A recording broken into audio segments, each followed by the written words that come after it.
السلام علیکم ورحمۃ اللہ وبرکاتہ۔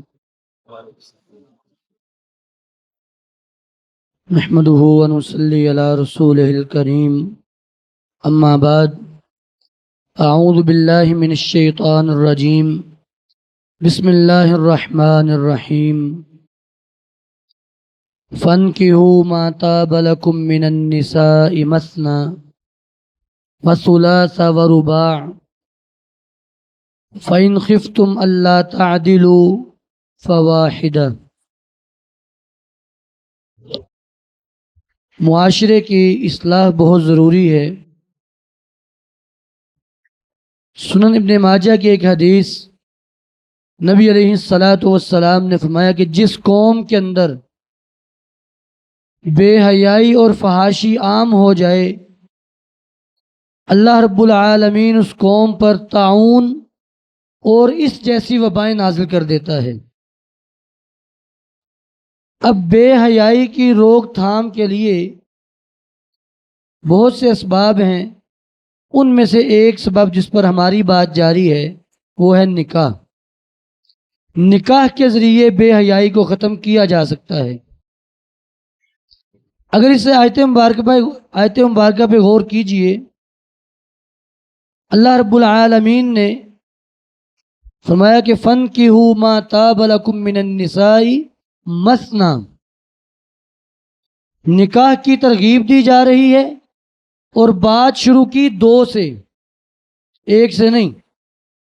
دو نکاح کرو، تین نکاح کرو، چار نکاح کرو، ہاں اگر تم عدل نہیں کر سکتے تو پھر ایک کر لو، نہیں ایک آخر میں ہے۔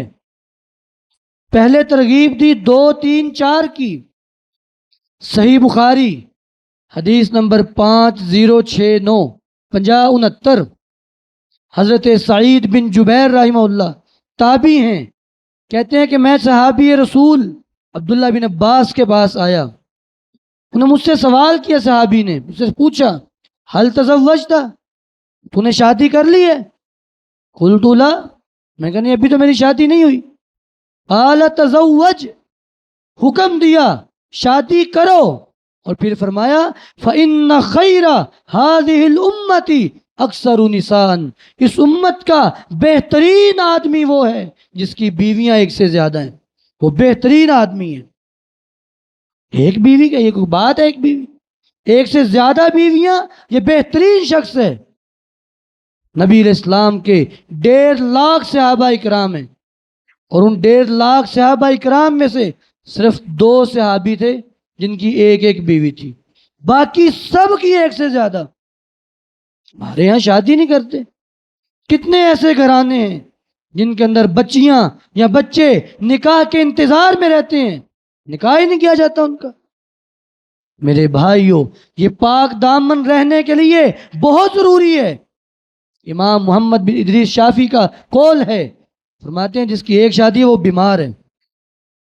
نکاح ایک سے زیادہ کرو، ایک سے زیادہ نکاح کرو۔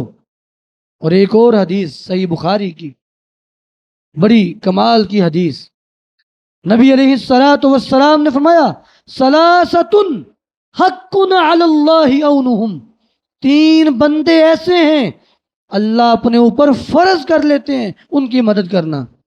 حالانکہ اللہ پہ کوئی نہیں کوئی چیز فرض کر سکتا، کسی کی کیا ہمت ہے، کیا کسی کی طاقت ہے کہ اللہ کے ذمے فرض لگا دے کہ اللہ ایسے کر، نہیں کہہ سکتا کوئی۔ ہاں رب تعالی خود فرض کر لیتے ہیں اپنے آپ پہ۔ کیوں؟ یہ عمل ہی بڑے کمال کے ہیں، بڑے بہترین عمل۔ پھر وہ آپ نے عمل بیان کیے، 3 عمل۔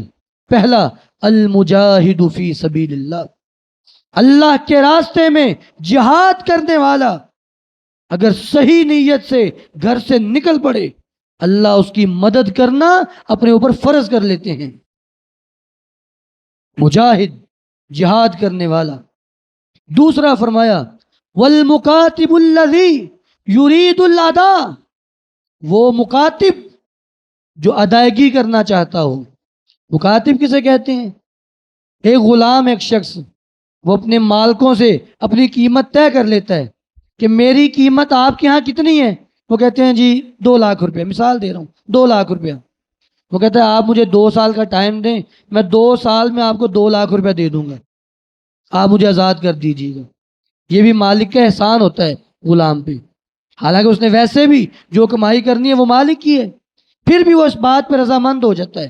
اسے کہتے ہیں مکاتب غلام، جس نے اپنی قیمت اپنے مالکوں سے طے کر لی، ایسا غلام، اس کی مدد کرنا اللہ اپنے اوپر فرض کر لیتے ہیں۔